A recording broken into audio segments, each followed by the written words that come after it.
જૂનાગઢ જિલ્લાના માળિયાહાટીના તાલુકાના ઇટાળી ગામે દબાણ હટાવવાની કાર્યવાહી શરૂ કરવામાં આવી છે। માળિયાહાટીના તાલુકા ઇટાળી ગામે છેલ્લા ઘણા સમયથી પેશકદમી થયા અંગેની ફરિયાદો થતા આ કિસ્સામાં માત્ર 2 પાર્ટીઓ આમને સામને આવેલ અને દબાણ હટાવવાની માંગણી કરતા આજે તંત્ર દ્વારા દબાણ હટાવવાની કાર્યવાહી હાથ ધરવામાં આવી છે, પરંતુ આ દબાણ માત્ર એકાદ 2 આસામીઓને હટાવવાની કામગીરી કરી છે, પરંતુ આવા દબાણો અનેક જગ્યાએ છે, છતાં તંત્ર દ્વારા કેમ કોઈ કાર્યવાહી નથી કરાતી તેવા અનેક સવાલો પણ ઊભા થયા છે।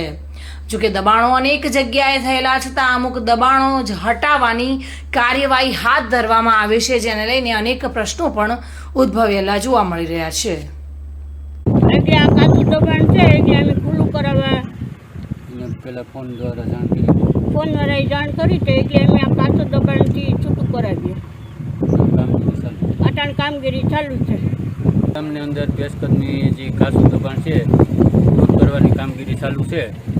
એ અમે એને પહેલાં 15 દિવસ પહેલાં એને ફોન દ્વારા જાણ કરી ગયેલ હતી કે ભાઈ જે તમારું દબાણ છે એ તમારી માલિકીની અંદર લઈ લો, કાચું દબાણ કરી ગયેલ છે તે છતાં એ લીધું નહીં। પછી આજે અમારે મામલેદાર નાયક મામલેદાર સાહેબ, ડીડીઓ સાહેબને માણસ છે ને સરપંચ, તલાટી ને તમામ પોલીસ સ્ટાફ સાથે રહી આજે અમે જે દબાણ છે એ દૂર કરવાનું કામગીરી ચાલુ। પ્રતાપ સિસોદિયા સાથે bureau report, today Gujarati news.